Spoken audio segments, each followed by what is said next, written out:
Hi, I'm Ego Sweetheart. I'm gonna be Dave today. That's my job.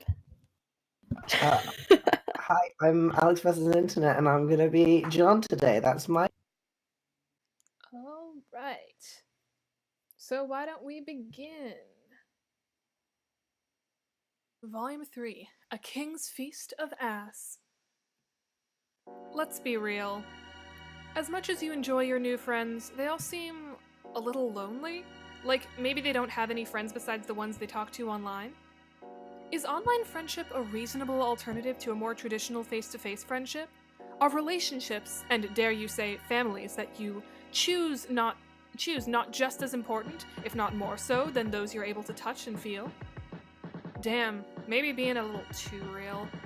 You decide not to think about it too hard.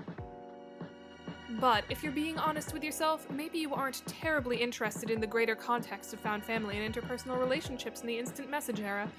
You've got a fever, and the only cure for this disease, called friendship, is to mildly inconvenience a few teenagers. As much of a delight as it's been to make a young boy face his existential future, rob a woman of her booze stash, and then self-reflect about the value of contextual relationships, it's all felt a little heavy-handed. What you need is an emotional palate cleanser. There are 2 kids left on this tour de force, and both sound like they'd make exquisite friends. Time to go full-on easy mode here. You've heard so much about this guy, you feel like you've got this one in the goddamn bag. With confidence, you zap yourself onwards. What am I looking at? Oh. You're already here. Whatever here is, it is blisteringly hot. You nigh instantaneously regret your choice of apparel. Why did you instinctively put your hoodie back on over this robe? Gown? You the mailman or male person? This must be Dave. Rose mentioned he talked a lot, and as you start to explain, it becomes apparent he is having this conversation at you, not with you. Wow, it is unbelievably humid. Person adjacent.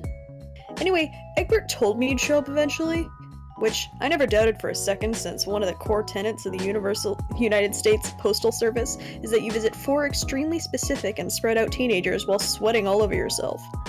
Practically a crime not to be increasingly moist while out here delivering letters on the roof of a skyrise, which, as you know, is the most effective and legal way to drop off the post. Clammier than a New England potluck wandering around on the roof. With no package. It is actually really cool how much this kid seems to talk at you, but you are barely listening. Has the sun always been that red? Has the sky always been that wavy? Are you alright? You are hardly alright. You tug at the collar of your soggy mess of a hoodie. This is an overwhelming, oppressive heat. An almost impenetrable air fills your lungs as you try to take a series of shallower and shallower breaths. The world fades to white.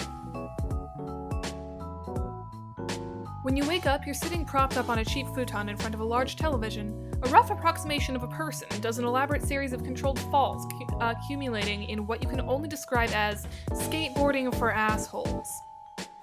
On your left, Dave exists in a quantum state that is both somehow sitting and laying down, but also neither. With the precision of a Swiss watchmaker, he deftly presses a series of buttons that makes the awful Polygon Man on screen T-pose and fall face first into the ground. Seconds later, his skateboard flops helplessly next to him. He doesn't look away from the screen as he speaks. So, I guess you lived. It's not that I'm invested, but John might be sad? Classic John. You try to emulate his incredibly casual body language as you slide your body down the futon. Your legs already barely reach the ground. Yeah, that guy's a dork, but I taught him everything he knows. You ask him if he taught him how to be a dork. You affect a completely uninterested face, as though the sickness of your 3rd-degree burn is not the single most exciting moment of your entire life. God damn! Owned in my own home. Owned within an inch of my life. I'm on the edge, reaching out that hand of friendship, and this chucklehead, long live the king's me. Thousands of gazelles trample my useless body as Jonathan Taylor Thomas's persona watches on. Who will raise Simba now? Who's gonna teach him about combat? Life. By the way, I put your nasty sweatshirt in the shower. The shower? What? The shower? Yeah, it smelled, so I tossed it in there. Ran the hot water. You can thank me later. Won't someone need that? You don't want to put anyone out. You've already taken up so much of their hospitality. Also, you don't think that's how you're supposed to wash clothes. Nah, my bro's up for a while. It happens sometimes. Probably puppet related. He avoids the laundry minefield by opting for the nuclear option, though you guess that makes sense. There are a lot of puppets around, which strikes you as extremely normal and reasonable and not even a little whack. Yeah, puppets rule. End of story. Shit, close the book on that one. Time for bed, bye kid.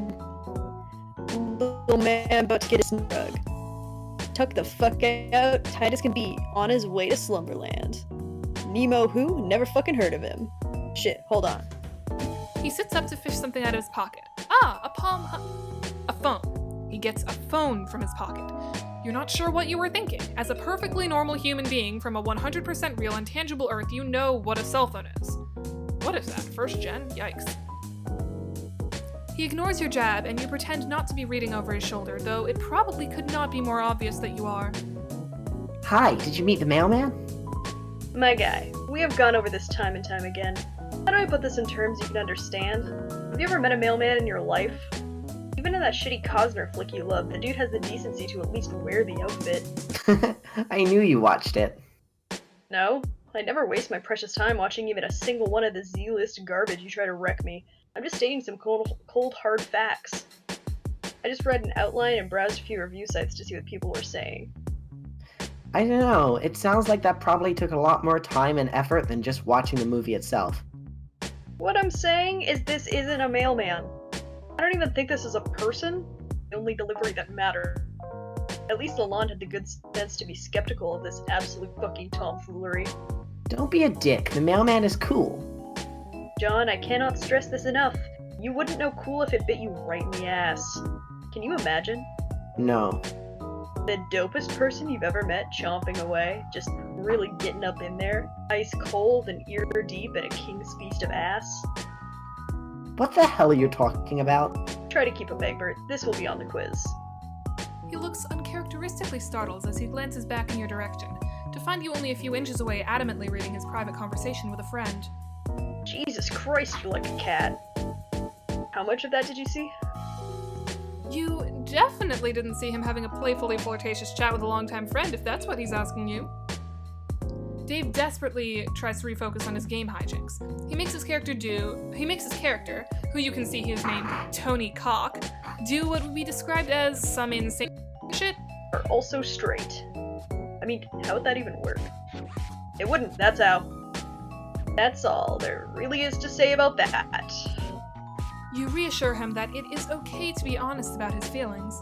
You're not here to judge him. John seems very nice. They would be cute together. You might not have picked this up, but I'm definitely 100% not a homosexual. Pretty much crawling in moist, voluptuous hose on the regular. Wait. Hoes are real? Hell yeah, hoes are real. And they're damp? Shit, it's like I gotta start at square one with this hapless asshole. What school do you go to? The utter astonishment you feel at this earth-shattering revelation sends your consciousness for a spin, but you manage to steel yourself. This isn't your first tough customer. You tell Dave that hose is a gender-neutral term. Anyone can be a hoe if they believe in themselves. Hoe-like behavior knows no limits. No master. Despite just learning they were real mere moments ago, you are confident that to be a hoe is to be free. Oh. That's pretty dope, I guess.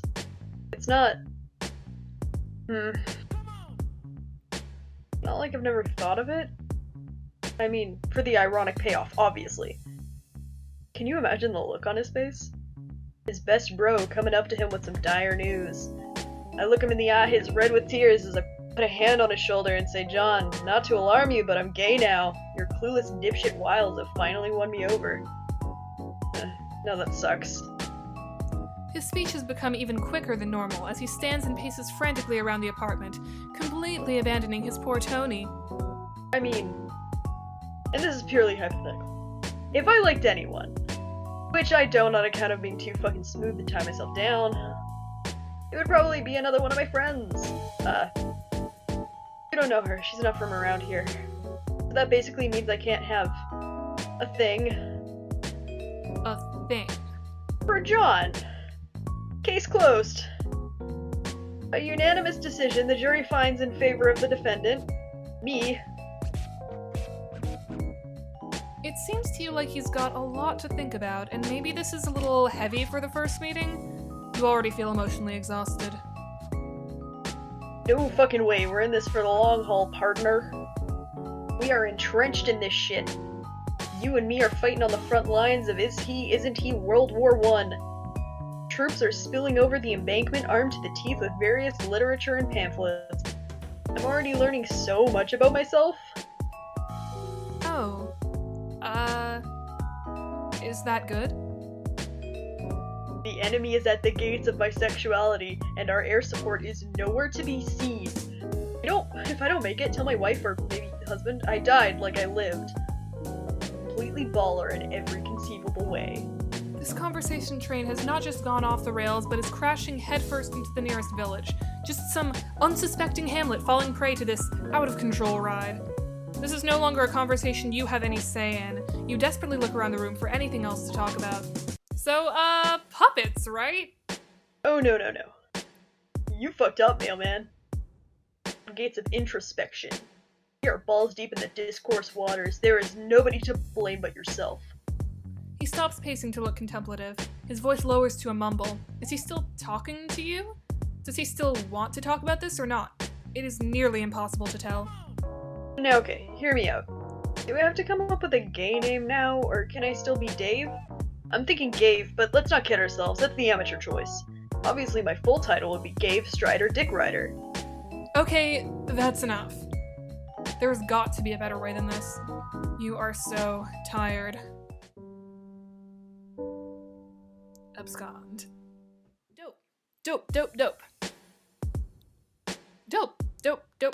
You are definitely the sort of person who says dope often and casually. You tell him, dopely, that you are a person who is not caught up in the small details of decorum or personal propriety.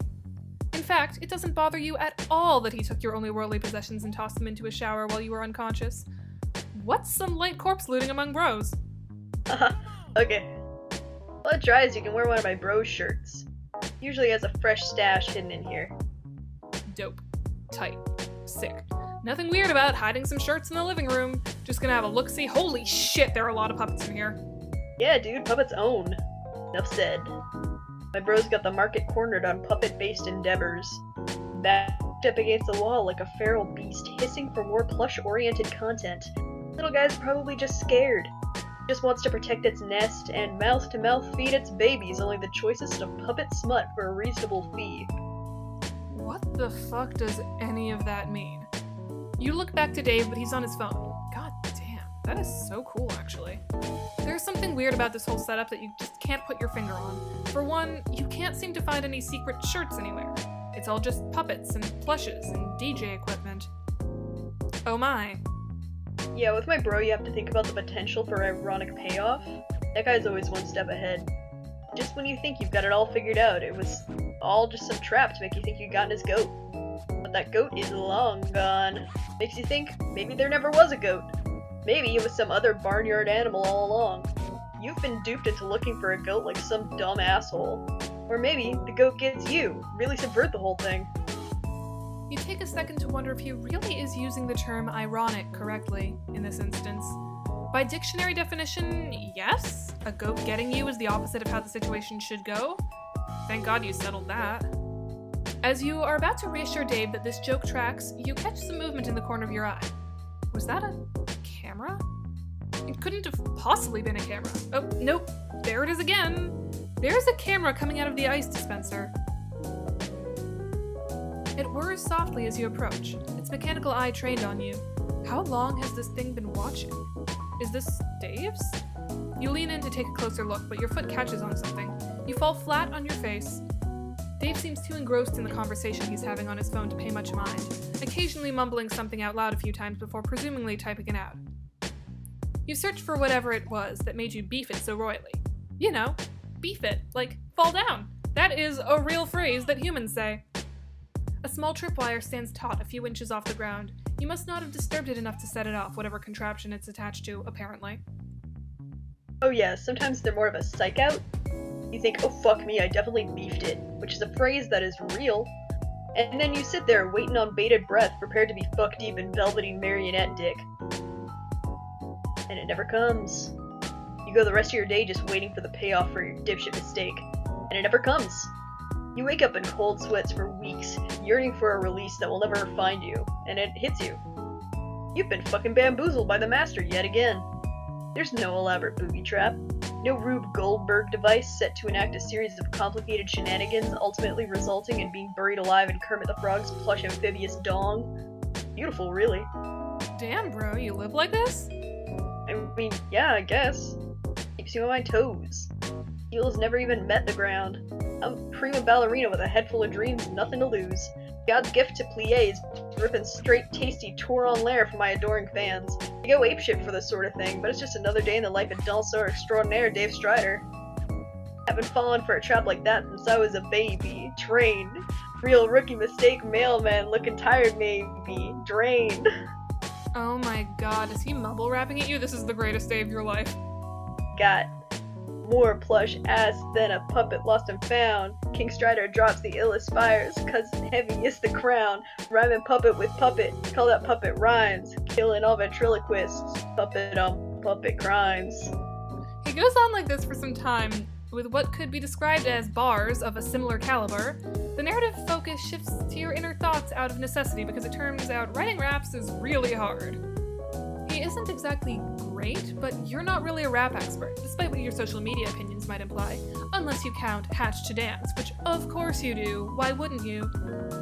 Wait. What? What does that mean? Why did you think that? The whole scenario feels a little weird and familiar to you. All these kids feel familiar to you. You learn something new about Dave and you feel like you already sort of knew it. You can't place it. Despite having met Dave no less than half an hour ago, something feels just slightly off about him. Something about his actions feels so performative in nature, like he's pantomiming in front of an audience. As Dave continues to rap, you remember that you are in front of an audience. You cast a glance over to the camera, but also to the hundreds of stuffed little creatures staring at you with their lifeless eyes. Amidst your revelation, we check back in on Dave, because I'm getting paid to write this, so I probably should make with the fucking jokes already. Master of my tool, I'm the ace. Hardware. Got more hoes than a gardener. Yard care. Nice. The chaotic and surreal energy of this scene sends a shock of nervous energy down your spine. You feel alarmingly nude without the comfort and familiar warmth of your sweater. There is something about it that grounded you, something that felt like home. Dave concludes his masterpiece with an elaborate series of yeahs and uhs, just as you see the camera turn away from him ever so slightly to focus on something else before retreating back into the ice dispenser. It almost makes it look a little bashful. That's kind of adorable, actually. Despite the fanfic you've written in your head about a cool kid and his best robot friend, the reality of the situation sets in. You have yet to make friends with this character, and it all has kind of felt surreal and weird to you. Maybe it's time to zap back and hard reset this continuity to try again? What does that mean? Feels like I'm missing an important part of the puzzle here. Oh, did he hear that? How does this work exactly? Sometimes you just narrate what you're thinking. Kind of a baller move. Why has nobody called you out on this before? You put your hand on the counter to stabilize yourself, and your fingers brush up against something clandestinely polo. Just barely poking out from beneath a pile of discount plush nobodies is a neatly retail folded shirt. And we are going to say, don't wear the shirt for now. Actually, you think you're fine as is. No reason to shake it up with yet another outfit we'll have to eventually pay someone to draw. Let's take a second, reel it in for a little bit. What the fuck is going on here? Isn't this, like, really messed up? No, what's messed up is how you deny my hospitality like this.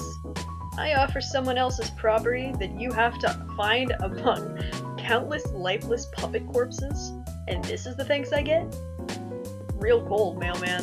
Spring break, yo. Besides, I only subscribe to the School of Hard Knocks. Also, several YouTube channels and periodicals. So, pretty sweet deal over here, actually. You know he isn't really like this. You know he doesn't like living like this. Oh damn, is that true? What am I like? Apparently we got the foremost export expert in Dave lore here. PhD in Strider dynamics. It's the first day of school and I'm here in class, eager to learn. Got my pencil out, my freshest bit on. Got my dope new Trapper Keeper with the Lisa Frank dolphins on it. Look at them on there, smiling like assholes. One blue, one pink, so we know it's not gay. Poor bastards don't even know they're a That you aren't trying to say you know him, just that... That what? Okay, clearly you've struck some sort of nerve here, but... No, we're good. Tell me more. You really have been spending time with Rose, haven't you? Got me all figured out. Don't worry, if you gotta look at the Wikipedia article for abandonment issues or whatever, I can wait. Despite how flat his voice is coming out, his body language has made a telltale shift. He's standing leaned up against the back of the futon. His hands are in his pockets. It would almost seem like he was sulking if you weren't so convinced he wanted to kick your ass. At the edge of your vision, you sense some movement. You didn't catch it exactly, but you're convinced it was there. You look over there, and there's nothing to be seen. Perhaps another hidden camera? There's something unsettling about being watched this whole time. There it is again! Every now and then, your eyes catch the faintest presence of something moving just out of sight. The whole place feels like it's faintly shifting around. Amid scanning the room, a particularly fucked-up-looking puppet catches your attention. These little shits are everywhere, but this awful little man's stare just stops your heart for just a moment. Its cold eyes pierce you. Its plastered smile judges you. You look at it as briefly as possible, if for no reason other than to note how unsettling it is before looking back to Dave. What the fuck?! What? Oh, that's just Cal. Cal's the realist. He certainly seems real to you. You could have sworn he just moved around on his own. Haha, yeah man, he does that. Don't think about it too hard. See? This is what you mean. Not that deep. Look, I know you got some hero complex or something. Gonna swoop in and save these kids from themselves. Well, bad news, kid. And heroes aren't real. John and I understand, but Cool and Rose too. The insane tricks this guy must have pulled. Dave has shifted his weight forward. While his voice has not risen above a low mumble, this is enough of a tell to know that maybe you should back off. This friendship thing is tougher than you thought. You're still on about that, huh? Look, I'm no expert on friendship, minus the fact that I absolutely am, but I ever think that maybe coming into someone's home and fucking with their day-to-day life is a little rude? Just a hypothetical. As per normal, I'm stone cold unbothered by this turn of events. A stoic bastion in the... You're sorry, but did he just say... stoic? What? Yeah. Stoic, like unmoved. Does he mean... stoic? I mean... I guess... Aw, Peas, you've done it now. You weren't trying to embarrass him. Oh, jeez. You try and comfort him by saying that it's okay if he's never heard anybody say the word before. Maybe he's only seen it in text. He frowns and goes quiet. This does not seem to be helping. The kid is completely shut off now. You try and bring up the puppets again. No dice. You even pretend to be super jazzed about Cal or whatever his name was. Seemingly shadow stepping around the apartment. Wow! So cool! Nothing. Dave takes out his phone and begins texting. Is that about you? Oh, beans, is he telling your new friends how much you beefed it? This could ruin everything. Desperate times call for desperate measures, and this is the most desperate time you can recall. A friendship is on the line. Cal continues to phase in and out like a poorly animated anime character moving so fast you can't keep up. You take a few steps towards Dave. You've got to get him out of here, and you know just where to take him. About half a second into your stealth mission, you clumsily step on a puppet and it makes a pathetic squeak. Dave stops for a second, but after a few moments returns to texting at the speed of sound to whoever is on the other end. Cheese and crackers, you can hear the notification sounds popping off. Whoever it is responding back. You can't waste any more time. You teleport him as silently as you can. Besides you, Cal's disgustingly limp body flops haphazardly on top of a shelf. Guess he's done? No time for this. You slowly reach out your hand. Time to get out of here and fix this. A large adult hand grabs you by the wrist. You turn to see it belongs to a muscular man in pointy sunglasses who you wouldn't exactly describe as a twink, and not exactly a hunk, but most certainly not a bear either. In fact, why don't we talk about it for several Oh, shit! Before you can begin your extremely important debate, you are flung unceremoniously out of a high-rise apartment complex window. As you freefall, you think, Maybe he was more of a twunk. Downfall. We are going to wear the shirt. Obviously, you are going to put the shirt on. You don't want to be the only one not wearing a cool shirt. Do you need some privacy? I'm not sure where one layer of you ends and the other begins. Doubt the audience cares. What? Oh! You guess being on camera like this is kind of fucking whack, you say. So pointedly, your sprite even shows up on screen for a second. Yeah, that's right, we went all out for this one. You were wondering if there was a place here that wasn't under constant surveillance. Like, how does this kid take a shit in peace? You know everyone's thinking it. Dope line of questioning that I'm sure the public at large is eager to know the answer to, but my room isn't wired up. No. About to get you fired up, though. Menagerie is multiplying with the Maybe not this second. Alright, damn. You accompany Dave down the hallway to his room. You hear the shower on as you pass the bathroom, and you peek in to see your hoodie and nice gown on the tile being uselessly wetted by a low-pressure stream. Oh, by the way. Dave motions you to go in first, giving you the privacy you need to change into an extremely starched polo shirt and nothing else. This collar will not go down. This is absolutely what someone in 2009 would think is fresh as hell. You look around the room for a bit. There are so many things in here. This would be a 13-year-old's wet dream, but to you it just seems a little much. It feels like this is a bunch of things someone thinks they should like. Let the fan art reflect that you've put on the shirt at this point. There isn't a mirror in here, but you can tell that this is someone out there's idea of a look. The door opens and Dave is standing there, but not walking in. He's leaned up against the door frame, sipping a juice. Where'd he get a juice? What the fuck? Hallway juice, my guy. Hallway juice. But you don't keep foodstuffs stashed around your house? What do you do when you get hungry? No, that's not it. You mean you usually just keep it in the fridge or whatever? Too obvious. Somebody help this useless clown. You assure Dave that you have met many clowns in your day, and only some of them were useless. Name one. You can't. Why did you say that? Clowns are awful. Everyone knows this. Guess he's got you there. You know, despite the overwhelmingly plush decor of the rest of the house, there's a distinct lack of puppet. We're up to pup in the last. Up to pup? Yeah, pup. Like, puppets? You're gonna be honest. It doesn't really seem like his heart's in it. How do you mean?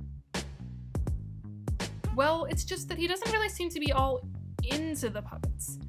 Feels a little performative. Well, guess I got my own stuff I'm into. Like, if I were to rank it 1 to 10, I'd say puppets are probably a solid 7. You've got this kid on the ropes. Just one more push. In fact, you'd even go so far as to say the puppet thing sort of sucks. It is extremely weird. The cameras, the hiding things like an animal, it all seems a little, you know, whack. For a while he just seems to look at you, almost as if he's sizing you up. There's a long stretch where Dave doesn't break eye contact with you as he finishes his cute little juice and crumples it up. He takes an ambitious shot at the trash can and misses by about 7.5 feet. Damn, could have sworn I had game. You're throwing me off, mailman. Yes, that is correct. You are a faithful employee of the Postal Service. I mean, I definitely believe you, but let's say I didn't. Let's say I had a cool friend who, even though they're too cool to care about details like this, they were a little skeptical of this whole situation. Maybe they'd want some proof that you were who you said you were, before they let you get any closer to their friends. Just throwing that hypothetical out there. What proof could he possibly need? Say the oath. What? The oath. The mail oath. Look, the thing about that is... I mean, unless you aren't a real mailman. Behind his sunglasses, Dave's eyes shift ever so slightly to what you might describe in a less immediately harrowing situation as a moderately priced-looking mall katana mounted to his wall. You realize that maybe now isn't the best time to come clean about your impeccable ruse. You can't believe you've managed to put yourself in mortal peril yet again. You wordlessly chuckle and shake your head.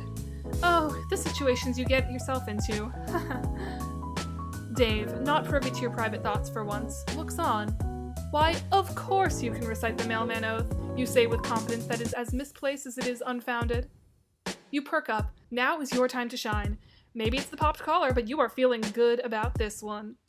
You got this. You've lied to tons of kids. One more and it'll be smooth sailing from here on out. You open your mouth and there's a brief moment where everything feels like it's gonna be okay. You immediately start sobbing and crumple into a disgusting mess on the floor. Oh, fuck. Wow, okay. Jesus Christ. You're not a real mailman. You never were. You don't even have a real mailman outfit. You're a fraud. You don't even know how much stamps cost. Oh my god. Jesus, just... Okay. It's, gonna be alright there, Dave squats down next to your deflated body and pats you a little awkwardly on what he assumes is your shoulder. You say you're sorry you tricked him. You just wanted to impress him because John said he was so cool. It's, fine, I guess. Fuck, dude. Get a hold of yourself. He tries to get up, but you are desperately clinging to his shirt, confessing everything. Confessing to made-up crimes you didn't even commit. Look, my guy. We all make mistakes. Please stop whatever this is. I'm pretty sure you are harmless.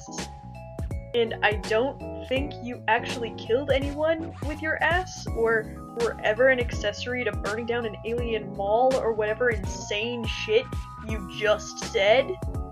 Yeah, you kinda got caught up in the moment and just started saying made-up shit. You ask Dave if he's mad at you. Nah, dude. Get up. Dave helps you back up onto your feet. You come clean in an only slightly more controlled and dignified way this time. You explain how there are these huge gaps in your memory and that you somehow ended up with these abilities that let you traverse space, time, and sometimes even reality itself. Dave doesn't say much for a change, and it doesn't seem like he's listening at first, but you think maybe he just has one of those faces. Let me get this straight. One day you just appeared in a suburb. No memories except that you have some mysterious teleportation powder. You dig through some unsuspecting chump's mail looking for clues, and through some ridiculous universal happenstance, you just so happen to stumble upon the most gullible fucking dork in the universe. Befriend him, and I'm also there via text. Egbert gives you a list of friends to visit. Out of all the choices available to you, myself included, and you go see Rose first. Rose fucking Lalonde? Even though we built up such a good rapport when I told John you weren't a real mailman? Called it, by the way. Your first instinct is to visit the most heavy-handed of all of us for some light kinship. A power move, I guess. Mailman out here, wave dashing for friendship. Even spare a neutral for Bull Strider, huh? Won't even back into the corner and spam your ranged attack for the D-Man. A tragedy in 2 acts. Both acts are titled Betrayal. You definitely understand what's being said and absolutely don't have to go ask your friends what some cool videos game words are. You are 100% not pulling the boldest "how do you do, fellow kids" the world has ever seen. Besides, is that really the thing to be focusing on right now? You fucking wound me, mailman, of course it is. Nothing is more important to me than this. They say that most humans only use 10% of their brain. That's because I'm using 90% of it to think, how dare you? So, anyway, can you really go anywhere? Anybody you want? Sounds nice. For all but a moment, the act drops, and you see the corners of his mouth tighten a little. The fading afternoon light filters through his sunglasses at just enough of an angle to see his eyes shift ever so slightly towards the window. These subtle movements would surely be lost on most, if you weren't so focused on trying to read him, or even just slightly further away you may have missed it yourself. There was almost a loneliness in his voice. It must be hard to live here by yourself, so far away from the people who care about you. It's possible that you have been so focused on trying to blindly make friends that you've forgotten that in front of you is a real living person. You can't help but wonder if there's something you can do. You said you can take people with you, right? Like, if you could teleport John around, would that work with anybody?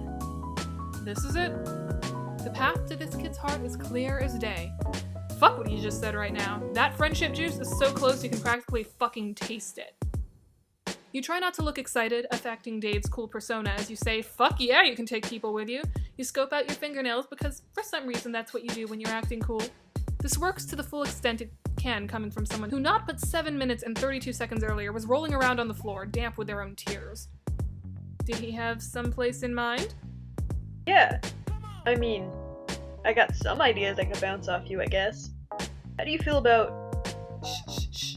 With a swift finger to his mouth, you cut him off. He doesn't seem to like that very much, but you still consider it a successful maneuver. There's no need for words between friends. You know just where he wants to go. You just think really hard about it. Think about where you want to be, Dave. Think about what is really important to you. Think about what you really want. It will be more magical this way. Friendship is magic, after all. You just made that up right now. Don't look it up. Damn, guess that's true. He closes his eyes, and you put a hand on his shoulder. This is it. Putting your trust in the magic of friendship, you focus this power externally as much as you are able. Flashes of distant but somehow familiar imagery course through you. The quiet stillness of the suburbs, the smell of the forest, the heat of an apartment rooftop, the ocean breeze. You extend it outwards as much as you are able. This is his rodeo. You are merely the... vehicle? What the fuck? Oh, fuck yes. The two of you stand near a sign that says, "Please wait to be seated." A very cheery hostess has a brief exchange with Dave and ushers the two of you to an open table. Oh, hell fucking yes. There is no mistaking it. About to get my motherfucking breadstick on. This is absolutely an Olive Garden. Fuck yeah, it is.